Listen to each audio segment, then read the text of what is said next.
Oppenheimer presenta. Llega a usted por cortesía de Arcos Dorados.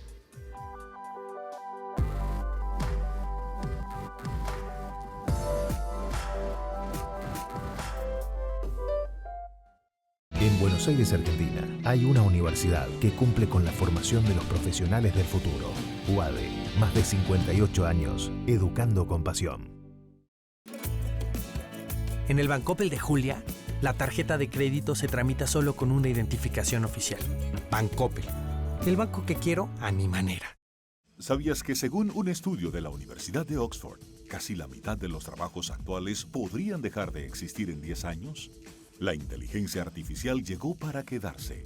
¿Cómo te va a afectar la automatización? ¿Cuáles son los trabajos del futuro? Andrés Oppenheimer te lo cuenta en su nuevo libro, Sálvese quien pueda. Y no te quedes atrás. Encuéntralo en librerías.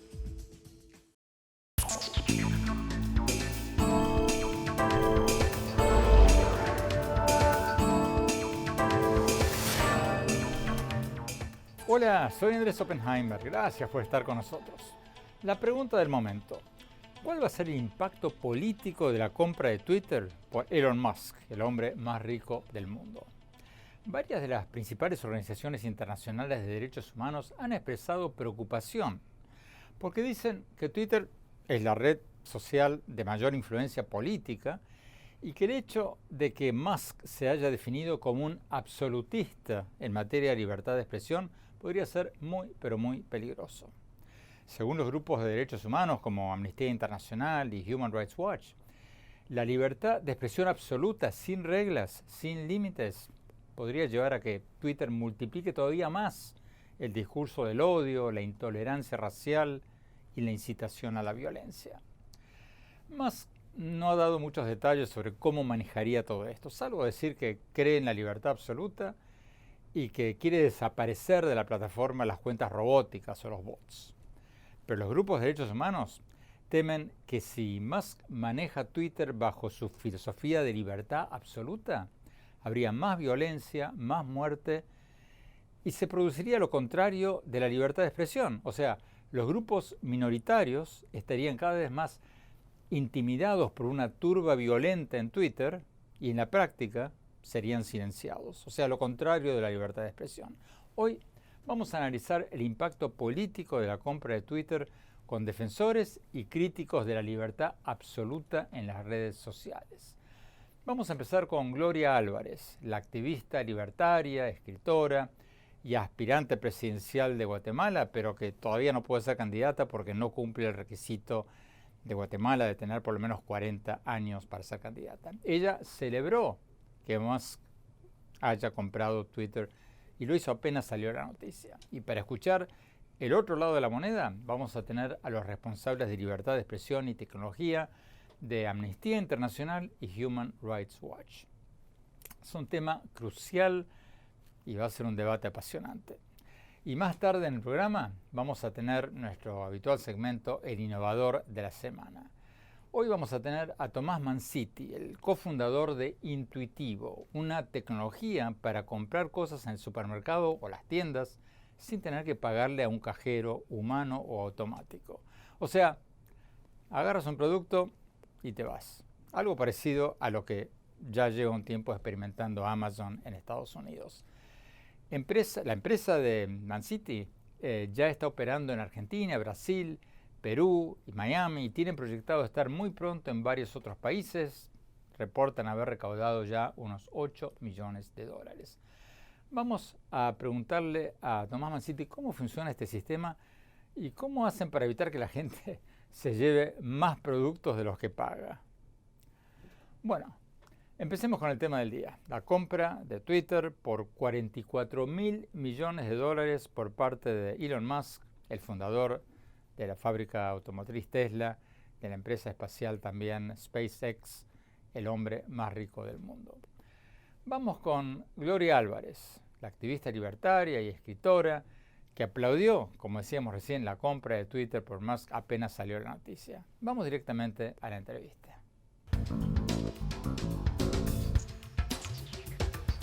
Gloria, muchas gracias por estar con nosotros. Gloria, Tú celebraste la compra de Twitter por Musk. El 25 de abril, apenas salió la noticia, tú escribiste en Twitter, abro comillas, increíblemente feliz que Elon Musk y su genialidad creativa hayan adquirido la red social más tóxica, pero a la vez más relevante. Cierro comillas. Pregunta, ¿por qué celebraste la compra de Twitter por un hombre que, según varios grupos de derechos humanos, podría convertir a Twitter en una usina de desinformación e incitación a la violencia? ¿Qué exactamente celebras de esta adquisición de Twitter? Celebro sobre todo que dijo para que Twitter se pueda volver a ganar la confianza del público, que hoy por hoy no tiene, se requieren de personas que sean capaces tanto de incomodar a la extrema izquierda, que tanto daño le ha hecho a regiones como América Latina, pero también a la extrema derecha. Y creo que esa celebración de la objetividad es muy importante en una de las redes sociales que considero bastante tóxica, pero que ya se estaba moviendo a tratar de premiar la autenticidad, como por ejemplo con Twitter Spaces. Ahora, la autenticidad, cuando no es veraz, ¿no puede ser peligrosa? Porque los grupos de derechos humanos como Amnistía Internacional y Human Rights Watch dicen que la libertad de expresión es un principio que debe ser balanceado con otro principio, que es el respeto por los derechos humanos. Por ejemplo, diseminar noticias falsas que inciten a la violencia contra un grupo racial o religioso atenta contra los derechos humanos. Más concretamente, las noticias falsas sobre las vacunas, por ejemplo, las vacunas contra el COVID, causaron cientos de miles de muertes, hicieron que mucha gente no se vacunara y se muriera. Tú dices que Twitter debería permitir este tipo de noticias en nombre de la autenticidad. Absolutamente. Incluso permitir el discurso que es incómodo hasta con uno. Sin embargo, jamás utilizaría la fuerza del Estado para censurar a alguien, ni mucho menos que una red social prive a las personas de expresarse. Eso no quiere decir que tú no estás en tu derecho, en tu casa virtual, que son tus redes, de bloquear aquella información que tú consideras no te trae ningún beneficio. Por ejemplo, yo no me meto en grupo de terraplanistas porque me parece que no tienen nada positivo que aportar, pero una cosa es el derecho a utilizar tu propiedad dentro de las redes sociales, que son tus perfiles, y de bloquear. Otra muy distinta es censurar a las personas de manera indiscriminada, porque lo que termina pasando es que se censuran a ciertos dictadores y déspotas, pero a otros no. Entonces termina siendo muy difícil para una red social ser pareja y ser verdaderamente justa con todo lo que va a censurar. Pero Gloria, es cierto que hay que ser equitativo y que si se censura a un dictador hay que censurar a todos, pero eso que tú llamas censurar, otros, los grupos de derechos humanos, lo ven como proteger los derechos humanos de otros. Tú, cuando vas al supermercado, Gloria, compras comida que no te va a matar y permites que el gobierno mande inspecciones sanitarias al súper y no permita que te vendan comida podrida. ¿Cuál es la diferencia entre eso y una información que incita a la violencia y que provoca muertes? Como por ejemplo decir que las vacunas son malas cuando el 99% de la comunidad científica internacional, desde Estados Unidos hasta la China comunista, coincide en que las vacunas salvan vidas. Sí, hay una cuestión que siento que es más eficaz para hacer de la libertad de expresión una responsabilidad de expresión. Creo que esa es realmente la parte de la libertad que a veces no se entiende. Toda libertad conlleva una responsabilidad, es decir, una habilidad para responder, en este caso, sobre lo que estás expresando. ¿Qué tan hábil eres para responder con veracidad sobre las cosas que estás expresando? En cuanto al gobierno y la comida, muchas veces empresas corruptas pagan coimas para que el gobierno diga que sus productos son sanos sin realmente serlo. Pero cuando existe libertad de competencia y la misma población empieza a exigir saber si la comida que se están comiendo fue producida de una manera ética, si los animales realmente fueron alimentados con lo que biológicamente están diseñados para comer, etcétera, etcétera,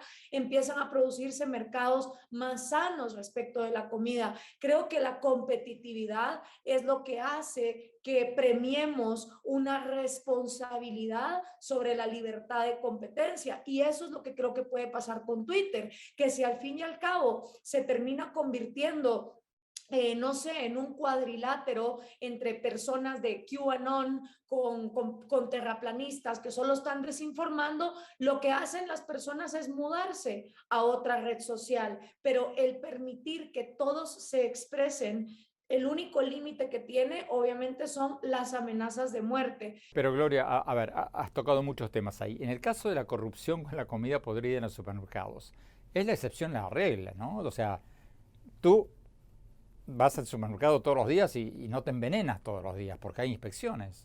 Claro. Y hay noticias falsas que matan todos los días. ¿Tú estás abogando que nadie tenga control sobre esas noticias que matan, como la incitación a la violencia, como decir que las vacunas son malas? Y por otro lado, tú dices que la gente se muda de plataforma, pero bueno, hay gente que puede discernir mejor que otra. Si tú no etiquetas o eliminas una información patentemente falsa y le das la misma difusión que a una verdadera, ¿no es peligroso eso? ¿No sería abrir las compuertas para incitar a la violencia y provocar muertes?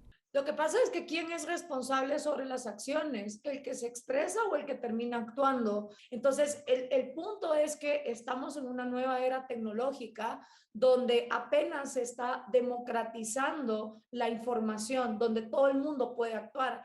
Y más eficiente que estar censurando con una arbitrariedad que nunca termina siendo justa, porque por cada Donald Trump que es censurado, hay un Nicolás Maduro o un Daniel Ortega que siguen teniendo Twitter y han incitado a más violencia y a más muerte en sus propios países y a más censura de la que Donald Trump jamás, por ejemplo, puso dentro de Estados Unidos. Entonces, el problema es que cuando se trata de componer esto a través de más censura, no solo no se compone, porque al final estos grupos radicales como QAnon se mueven a otras plataformas y también son discursos que pueden incitar al odio y a la violencia. Bueno, recordemos que Donald Trump fue suspendido indefinidamente de Twitter después de que Twitter considerara que incitó a la violencia tras perder las elecciones del 2020. ¿Tenemos que ir a un corte? Cuando volvamos, seguimos con Gloria Álvarez y después vamos a escuchar la otra cara de la moneda, lo que dicen los grupos de derechos humanos como Amnistía Internacional y Human Rights Watch sobre el peligro de que un Twitter sin reglas aumentaría el discurso del odio y la violencia. No se vayan, ya volvemos.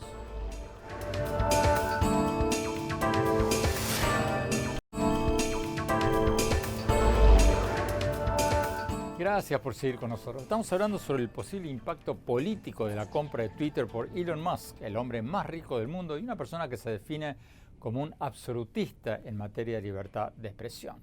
Varias de las principales organizaciones internacionales de derechos humanos, como Amnistía Internacional y Human Rights Watch, han expresado gran preocupación por esta compra y por el hecho de que Musk se haya definido como un absolutista en materia de libertad de expresión, porque dicen que eso podría ser muy peligroso porque la libertad de expresión absoluta, dicen, sin límites, podría llevar a que Twitter multiplique todavía más el discurso del odio, la intolerancia racial y la incitación a la violencia. Pero otros, como la activista libertaria y aspirante presidencial de Guatemala, Gloria Álvarez, bueno, aún todavía no puede ser candidata porque no cumple el requisito de tener 40 años, pero ella y otros han aplaudido que Musk hayan comprado Twitter. Sigamos hablando con Gloria Álvarez. Gloria, tú te defines como libertaria. ¿Qué respondes al argumento de los grupos de derechos humanos que dicen que la libertad de expresión sin límites, sin reglas, produce lo contrario de la libertad de expresión? Porque ellos dicen, si tú permites el discurso del odio y de la violencia contra grupos minoritarios, como por ejemplo los libertarios, bueno, muchos libertarios se van a sentir intimidados y lo van a pensar 3 veces antes de expresar su opinión. Entonces, si tienes una mayoría en Twitter, una turba en Twitter que los intimida,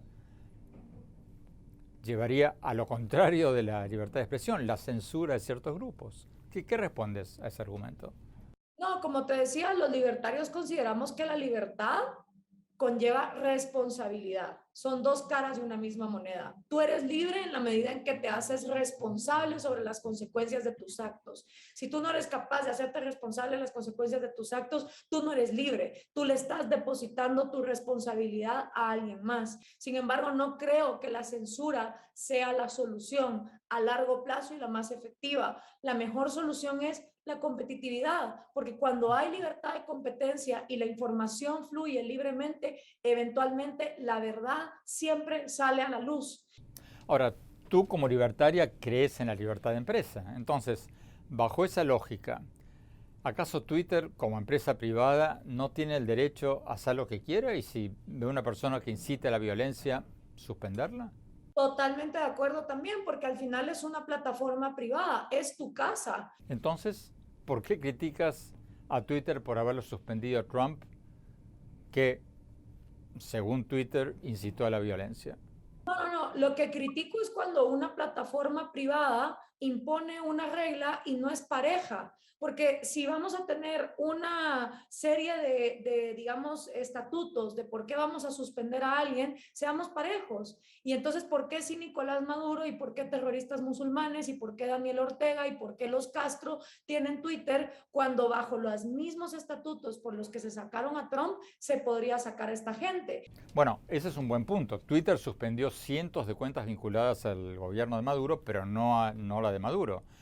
Pero, ¿qué harías con Trump específicamente cuando falsamente afirma que ganó las elecciones? Cuando más de 60 tribunales y hasta la Corte Suprema de Estados Unidos de mayoría conservadora dictaminó que perdió las elecciones. ¿Le permitirías seguir mintiendo, diciendo que ganó, incitando a algún que otro exaltado a la violencia?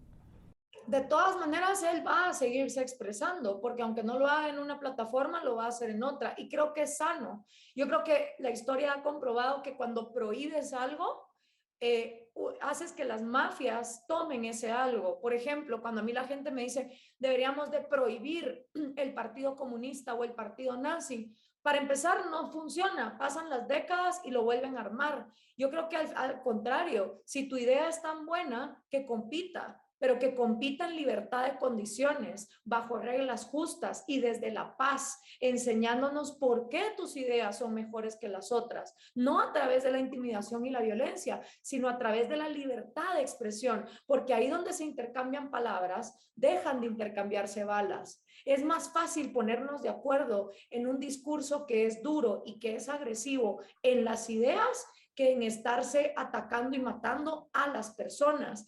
Gloria Álvarez, muchísimas gracias. Siempre es bueno tenerte en nuestro programa. Tenemos que ir a un corte. Cuando volvamos, vamos a escuchar la otra campana, los representantes de los grupos de derechos humanos que dicen que la libertad de expresión sin reglas en Twitter traería más discurso de odio, más polarización, más violencia, lo contrario de la libertad de expresión. O sea, una turba violenta en Twitter intimidaría sin limitaciones y silenciaría a los grupos minoritarios. Vamos a escucharlos y después mi opinión. No se vayan, ya volvemos.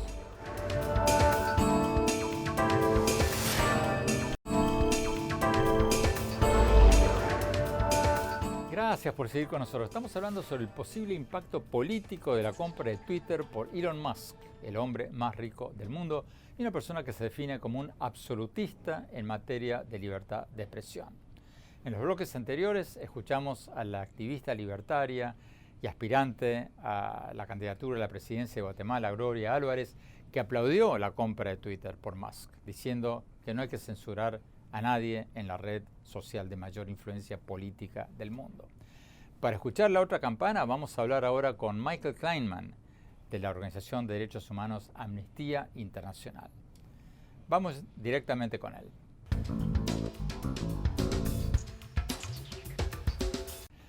Michael Kleinman, gracias por estar con nosotros. Michael, Elon Musk se ha descrito a sí mismo como un absolutista en materia de libertad de expresión. Y tú has expresado tu preocupación de que la libertad absoluta en Twitter o en cualquier otra red social puede ser peligrosa. ¿Por qué? ¿Puedes darnos algunos ejemplos concretos sobre cómo, según ustedes, la libertad de expresión absoluta en las redes sociales, en Twitter en este caso, puede ser peligrosa? Creo que tenemos que desmenuzar esta idea de libertad de expresión absoluta. Una de las cualidades más poderosas del derecho internacional, de los derechos humanos, es que nos brindan una forma de equilibrar la libertad de expresión, que es de vital importancia y algo que respaldamos, con la libertad de estar libre de expresiones de odio y abuso. Entonces, cuando hablamos de la libertad de expresión absoluta, entre comillas, ¿qué estamos diciendo en realidad? No estamos diciendo, y no creo que esto sea lo que queremos de Twitter, que debamos tener una plataforma en la que las personas sean libres de usar un discurso de odio, increíblemente abusivo y violento, cada vez que intenten dar su punto de vista.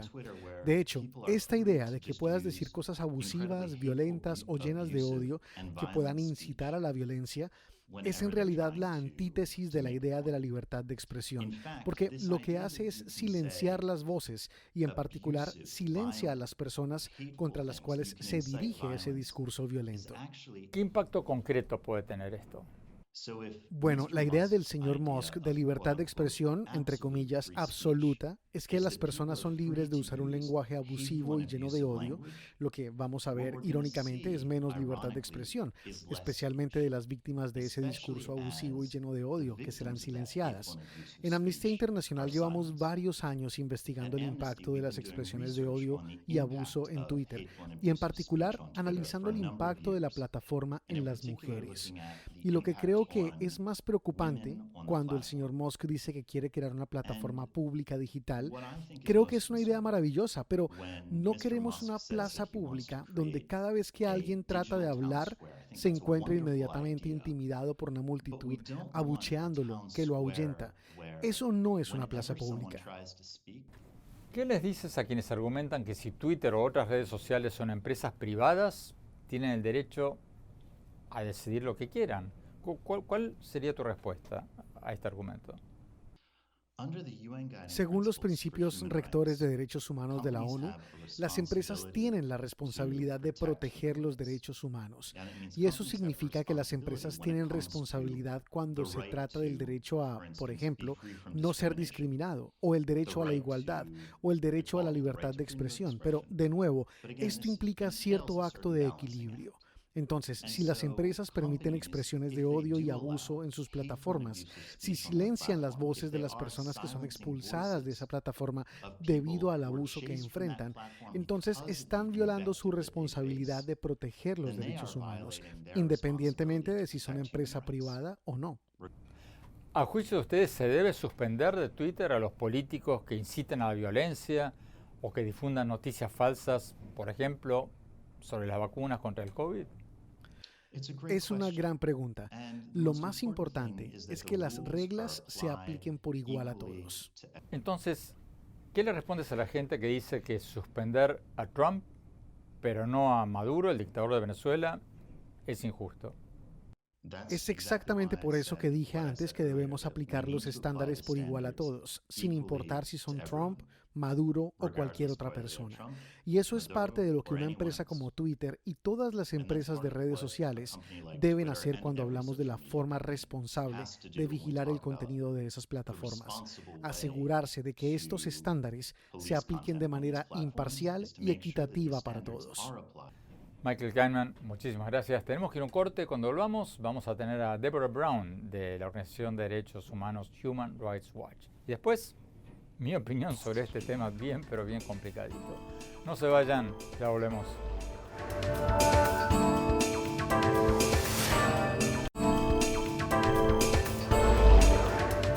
Gracias por seguir con nosotros. Estamos hablando sobre el posible impacto político de la compra de Twitter por Elon Musk, el hombre más rico del mundo y una persona que se define como un absolutista en materia de libertad de expresión. En los bloques anteriores escuchamos a la activista libertaria guatemalteca Gloria Álvarez, que aplaudió la compra de Twitter por Musk. Sigamos escuchando el argumento contrario a lo que dicen los grupos de derechos humanos. Vamos a Deborah Brown, la encargada de derechos digitales del grupo de derechos humanos Human Rights Watch. Vamos con ella. Deborah, gracias por estar con nosotros. ¿Por qué le preocupa que si Twitter abraza la libertad de expresión absoluta, como ha sugerido Musk, podría conducir a abusos de derechos humanos? ¿Cuál es la preocupación concreta? Nuestra preocupación es principalmente que nos gustaría ver que todas las plataformas de comunicación global, incluido Twitter, sigan los estándares de derechos humanos, estándares internacionales de derechos humanos con respecto a los derechos de sus usuarios. Y la libertad de expresión no es un derecho absoluto, según los estándares internacionales. Existen restricciones permisibles, por ejemplo, para prevenir el discurso de odio, y no creemos que la libertad de expresión absoluta sea permisible. Puede llevar a un daño real en el mundo real. ¿Puedes darnos algunos ejemplos concretos de cómo la libertad de expresión absoluta, sin reglas, en Twitter puede ser peligrosa?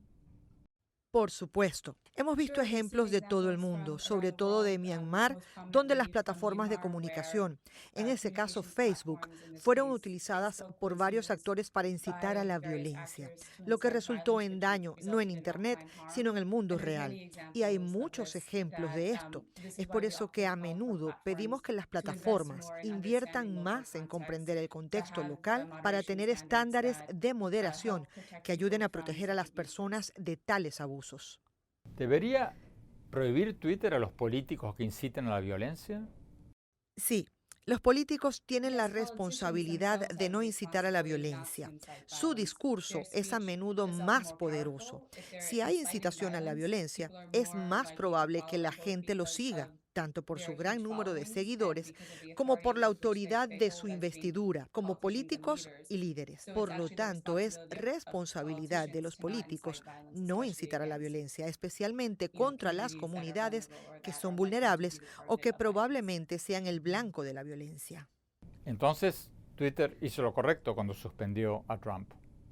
Bueno, creo que esto se remonta al punto de que la libertad de expresión tiene límites y está aceptado según los estándares internacionales, que no puedes simplemente incitar a la violencia y esperar que la libertad de expresión te proteja. Si su discurso va a poner en riesgo la vida y la seguridad de las personas y es una incitación a la violencia, entonces eso es algo de lo que los políticos deben abstenerse y las empresas privadas tienen la responsabilidad de proteger a los usuarios. Deborah Brown, muchísimas gracias por tu tiempo. Tenemos que ir a un corte. Cuando volvamos, vamos a nuestro segmento El Innovador de la Semana. Y después, mi opinión sobre el impacto político de la venta de Twitter al hombre más rico del mundo. No se vayan, ya volvemos.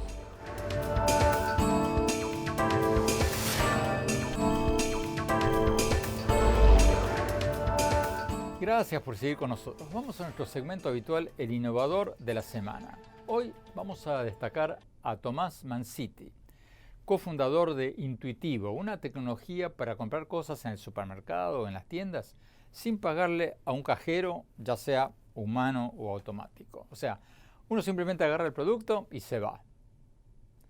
Algo parecido a lo que Amazon viene haciendo en las tiendas automatizadas en Estados Unidos. Intuitivo ya está operando en Argentina, Brasil, Perú, Miami y tiene proyectado muy pronto estar en varios otros países. Ellos reportan haber recaudado ya unos 8 millones de dólares. Pero ¿cómo hacen para que la gente no se lleve más productos de los que paga? Vamos a la entrevista. El Innovador de la Semana es presentado por falabella.com, un nuevo punto de partida. Tomás, muchas gracias por estar con nosotros. Tomás, la tecnología de ustedes, de Intuitivo, le permite al consumidor sacar un producto de una máquina expendedora sin pagarle a un cajero. Hasta ahí entendemos. Pero ¿qué diferencia hay entre lo que hacen ustedes y lo que hace Amazon Go, que son las tiendas de vendedores automatizados de Amazon, donde también tomas un producto y te lo llevas? ¿Cuál es la diferencia? Bueno, Amazon Go lo que nos mostró es cómo va a ser el futuro de las compras en un supermercado, ¿no? Entrar, agarrar lo que uno quiere e irse. La verdad es que es una compra mucho más amigable hacia el usuario. Nosotros tenemos un enfoque diferente desde el punto de vista tanto tecnológico como de ejecución. Es decir, Desde el punto de vista tecnológico, lo hacemos con 3 cámaras que identifican qué es lo que sucede en una transacción entre una persona y ese punto de venta. Funciona de la siguiente manera. Uno va con su celular, escanea un QR y ahí uno valida su identidad, ya sea ingresando una tarjeta de crédito o conectándose con la wallet de pagos. Una vez que la identidad está validada, esa heladera se desbloquea, la puerta, entonces uno abre, saca lo que quiere, cierra y se va. Y ahí se terminó la compra para el usuario. O sea, en la práctica voy a un súper, abro una heladera con mi celular, saco una cápsula de café y me la llevo. Puede funcionar de diversas maneras. Eso es algo que lo que tú mencionas es algo que tenemos en Nespresso, en uno de los locales en Argentina, que ellos automatizan una parte, que es una parte del store, que es un gabinete de madera muy bonito, que uno escanea el QR y ahí valida la identidad, ya sea por tarjeta de crédito o con una billetera de pagos. Una vez validada la identidad, se desbloquea ese gabinete, uno abre, saca lo que quiere y se va. Cuando uno sacó lo que quiere, y una vez que se cierra la puerta, se cerró la transacción. Ahora, si puedo abrir la heladera en la tienda con mi celular y sacar una cápsula de café, ¿cómo controlan ustedes que en lugar de sacar una cápsula de café no saque 2 o 10 y me las lleve todas? Ok, bueno, nosotros usamos 3 cámaras, ya sea en la heladera o en el gabinete, que toman fotos, o sea, videos, en realidad 30 fotos por segundo, de qué es lo que sucede en la transacción. También se identifica el tema del comportamiento del ser humano, que es quizás lo más difícil, de hacia dónde van los brazos, qué es lo que hace, digamos, el usuario cuando está en una transacción, que es donde más pueden suceder cosas extrañas o ajenas que uno le tiene que enseñar a la inteligencia artificial. ¿Pero puede funcionar la tecnología de ustedes en América Latina? Porque en Japón, por ejemplo, hay una cultura de ventas con máquinas expendedoras, están en todos lados. Pero en América Latina no, en Estados Unidos más o menos. ¿No va a ser un problema para ustedes en América Latina? Ahí nosotros creemos que radica la oportunidad, porque esa ausencia de espacios que en Estados Unidos está menos desarrollado que en Japón, pero está desarrollado y en Latinoamérica casi no existe, se da más por un contexto económico y por la falta de inteligencia que tenían estos puntos de venta. Nosotros hoy tenemos 250 puntos instalados casi exclusivamente en América Latina. Estamos entrando en Estados Unidos, pero están entre San Pablo, Buenos Aires y Lima. Y la verdad es que funcionó perfecto.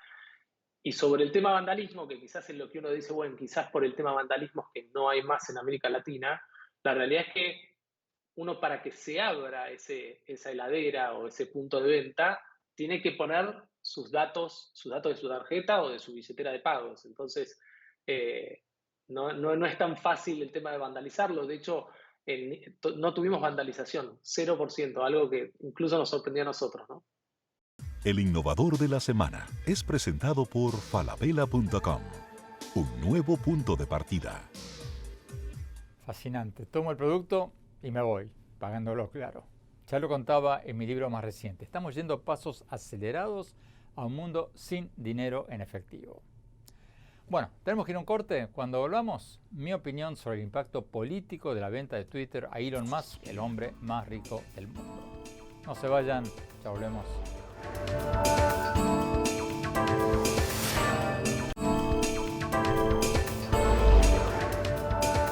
Muchas gracias por seguir con nosotros. Mi opinión sobre el tema que debatimos hoy, el posible impacto político de la venta de Twitter a Elon Musk, el hombre más rico del mundo, y una persona que se considera un absolutista, no, que se autodefine. Sí. Vamos. 3, 2, 1, Muchas gracias por seguir con nosotros. Mi opinión sobre el tema que debatimos en el programa de hoy, el posible impacto político de la venta de Twitter a Elon Musk, el hombre más rico del mundo y una persona que se considera un absolutista en materia de libertad de expresión. Como vimos en el programa de hoy, algunas de las principales organizaciones de derechos humanos como Amnistía Internacional y Human Rights Watch están muy preocupadas de que si Musk impone su filosofía de libertad absoluta en Twitter, eso podría llevar a envenenar todavía más el contenido de Twitter, llevar a más mensajes de odio racial, más mensajes de odio religioso y más incitación a la violencia. Los grupos de derechos humanos dicen que hay que balancear los derechos de libertad de expresión con los principios de los derechos humanos. Y yo creo que tienen razón, porque si permitimos la libertad de expresión sin reglas, podemos llegar a tener resultados muy peligrosos.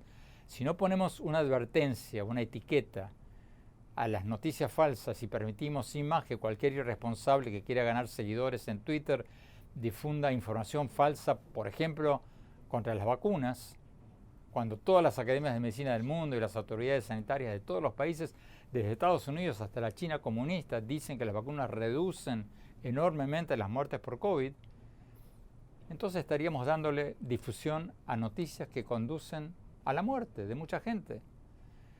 Yo creo que por lo menos hay que poner advertencias o etiquetas en este tipo de noticias falsas. Porque Twitter, al igual que Facebook, se resisten a que las llamen empresas informativas o de medios, algo que las sujetaría a las mismas regulaciones que cualquier otra empresa de medios.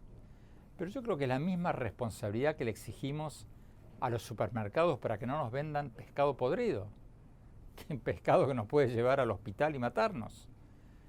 Yo creo que cuanto menos hay que exigirle a Twitter y las demás redes sociales, que como otras empresas informativas, cuando haya informaciones falsas que inciten a la violencia o a la muerte, que las etiqueten como noticias falsas o que suspendan a quienes difunden constantemente este tipo de noticias, sean del color político que sean.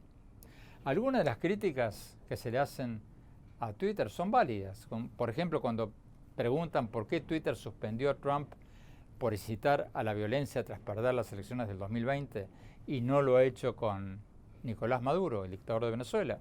Porque Twitter sí suspendió cientos de cuentas vinculadas al régimen de Maduro, pero no la de él. Pero volviendo al tema central, creo que sería muy peligroso que Twitter no tenga ninguna regla. Y como dicen los grupos de defensores de derechos humanos, si permitimos que Twitter opere sin reglas en lugar de defender la libertad de expresión, la estaríamos suprimiendo. Porque una turba de tuiteros violentos podría alentar a la violencia contra grupos minoritarios o étnicos o religiosos y los intimidarían hasta silenciarlos.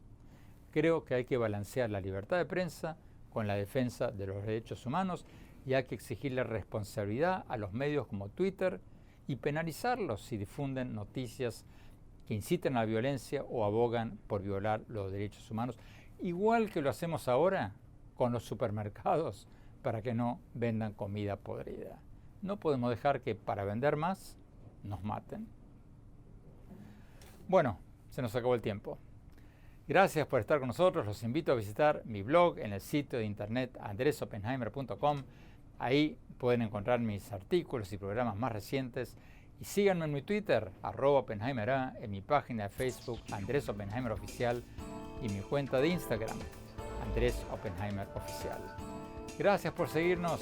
Hasta la semana próxima.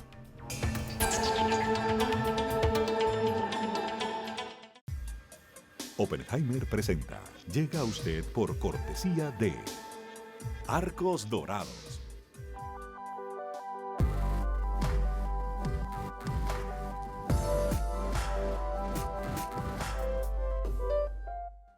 En Buenos Aires, Argentina, hay una universidad que cumple con la formación de los profesionales del futuro.